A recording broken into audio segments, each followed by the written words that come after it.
Hello friends, welcome back to Chitra science hub. आज हम study करेंगे collision theory. Collision theory of reaction rates.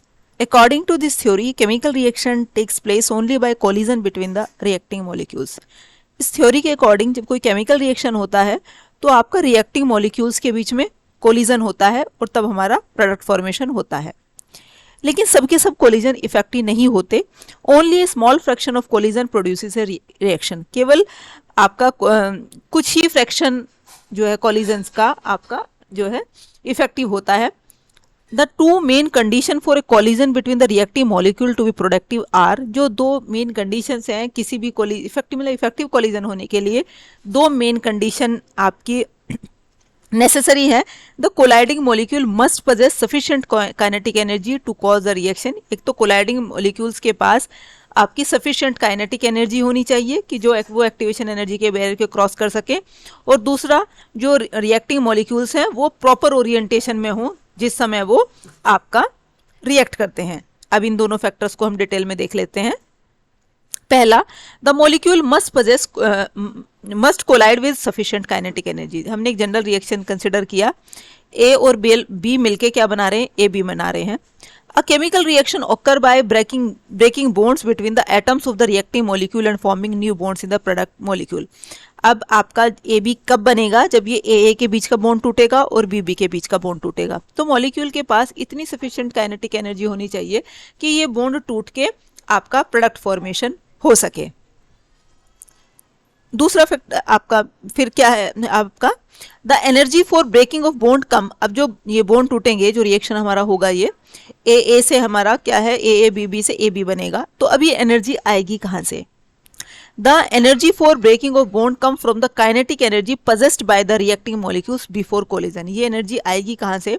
ये हमारे रिएक्टिंग मॉलिक्यूल्स के पास होती है आपका kinetic energy before collision. Only the molecules that collide with a kinetic energy greater than activation energy are able to get over the barrier and react. केवल वही molecule हमारे collide कर पाएंगे जिनके पास इतनी सफिशिएंट काइनेटिक एनर्जी हो कि वो इस एक्टिवेशन एनर्जी के बैरियर को क्रॉस कर सकें, वही केवल प्रोडक्ट बना पाएंगे। क्योंकि आपका ए और बी के बीच का बॉन्ड टूटेगा तब ए बी के अंदर बॉन्ड बनेगा, तो उसके लिए एक एनर्जी की रिक्वायरमेंट होती है जिसे हमने काइनेटिक एनर्जी कहा। वो एनर्जी मॉलिक्यूल के आपके खुद के पास होती है।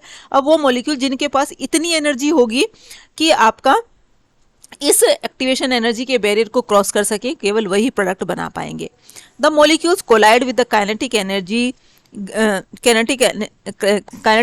greater than the molecule colliding with the kinetic energy less than EA fails to surmount the barrier। वो मॉलिक्यूल जिनकी एनर्जी काइनेटिक एनर्जी जो है इस एक्टिवेशन एनर्जी के से कम होती है, समझ लो उनके पास इतनी है और ये आपका एनर्जी का बैरियर यहाँ है, तो वो आपका प्रोडक्ट फॉर्मेशन नहीं कर सकते। ये इसमें जो है वर्ड मिसिंग है, ये सेंटेंस है। The molecule collides with the kinetic energy less than activation energy fails to surmount the barrier.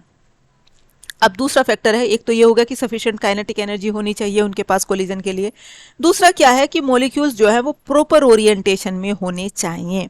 The reactant molecule must collide with favourable orientation. Favourable orientation होना चाहिए। The correct orientation is that which ensure direct contact between the atoms involved in the breaking and forming of the bonds। उनके बीच में direct आपका क्या है, contact होना चाहिए। जैसे यदि ये इस ए का ओरिएंटेशन इस तरफ है और इस बी का इस तरफ हो, तो इनसे जो कोलिजन बनेंगे इनइफेक्टिव कोलिजन होगा, कोलिजन प्रॉपर नहीं हो पा रहा।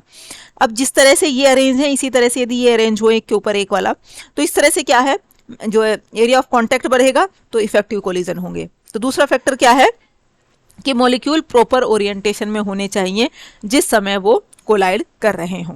तो ये दो मेन थे हमारे कोलिजन थ्योरी के आपके। तो इस डिस्कशन से हमारा क्या निष्कर्ष निकलता है कि वो रिएक्टेंट मॉलिक्यूल केवल कोलाइड कर पाएंगे जिनके पास इतनी काइनेटिक एक्टिवेशन एनर्जी से ज़्यादा एनर्जी हो, प्लस प्रॉपर ओरिएंटेशन में हो, वही हमारे क्या करेंगे, रिएक्शन शो कर सकते हैं। अब मैथमेटिकल की फॉर्म में देख लेते हैं, इक्वेशन की फॉर्म में। ये मैथमेटिकल ट्रीटमेंट है कोलिजन थ्योरी का। The rate of reaction between two identical molecules. दो आइडेंटिकल मॉलिक्यूल्स मीन्स जो एक जैसे मॉलिक्यूल कोलाइड करेंगे, आपका जैसे जो एक ही जैसे मॉलिक्यूल कोलाइड करके यदि प्रोडक्ट फॉर्मेशन करेंगे, तो उस केस में क्या है, हमारा जो रेट ऑफ रिएक्शन क्या हो जाएगा, dx by D T is equal to Z E की पावर माइनस के E A by R T. ये पता है activation energy, R gas constant है, टी एब्सोल्यूट टेम्परेचर है, z क्या है, number of binary collision per second between two molecules of same kind. एक ही तरह के दो मॉलिक्यूल्स में जब आपका पर सेकंड में कितने नंबर ऑफ कॉलिजन हो रहे हैं, उसे हमने कहा z। अब यदि काइनेटिक थ्योरी ऑफ गैसेस के हिसाब से देखें तो dx बाई डी टी होता है किसके बराबर है, आपका नंबर ऑफ कॉलिजन्स के डायरेक्टली स्क्वायर के डायरेक्टली प्रोपोर्शनल है। k क्या है, रेट कांस्टेंट है, n क्या है, number of reactant molecules which is proportional to concentration. अब यदि हम इन दोनों इक्वेशन को कंपेयर करने लगे, कौन सी दो इक्वेशन, दो रेट मिल गए हमें, एक तो ये dx by D T is equal to Z E की पावर माइनस के E A by R T, अब दूसरी मिल गई ये आपकी dx by D T is equal to K square. तो यहाँ से हम आपका देख लें k की वैल्यू क्या निकल के आ जाएगी, z upon N square E की पावर माइनस के E A by R T. From the simple kinetic energy of gases the value of z is given by, z की वैल्यू क्या होती है, 4n square sigma square pi R T M का whole square. तो आपका जहाँ पे सिग्मा क्या है हमारा मोलिकुलर कोलिजन डायमीटर और m क्या है मोलिकुलर वेट। अब इस z की वैल्यू को, जो हमारी ऊपर वाली इक्वेशन थी ये, यहाँ पे हम इस z की वैल्यू पुट कर देंगे तो हमारी क्या, और ये ऊपर ये वाला n जो है ऊपर नीचे से कैंसिल हो जाएगा आपका। तो k की वैल्यू क्या आ जाएगी, k is equal to 4 sigma square pi R T आपका स्क्वायर रूट ई माइनस की ए बाई आर टी। तो k की वैल्यू हमारी k, इसे हमने पूरे को कांस्टेंट को हमने क्या मान लिया, k सॉरी z, इसे हमने पूरे को कैपिटल z मान लिया। तो k is equal to z e की पावर माइनस के E A by R T. अब जहाँ पे z की वैल्यू क्या हो गई, 4 sigma square pi R T by M, square में है ये पावर हमने 1/2 ली है, और जिसे हमने क्या कहा, z क्या हो गया हमारा, which is known as collision number and collision number is defined as the number of collisions per second। एक सेकंड में कितने collision हो रहे हैं, ये हमारा जो है क्या है collision number है। तो z क्या हो गया हमारा collision number। If the reacting molecules are of different molecular weight, यहाँ तो हमने एक ही तरह के मॉलिक्यूल लिए, इनका मोलिकुलर वेट भी सेम होगा, m होगा। अब यदि रिएक्टिंग मॉलिक्यूल्स इस तरह के हों जिनके डिफरेंट मोलिकुलर वेट हो m1 और m2, तब z की वैल्यू हमारी क्या हो जाएगी, उस केस में z की वैल्यू हो जाएगी हमारी sigma square 8 pi R T m1 plus m2 upon m1 into m2 का आपका पूरे के होल का स्क्वायर रूट।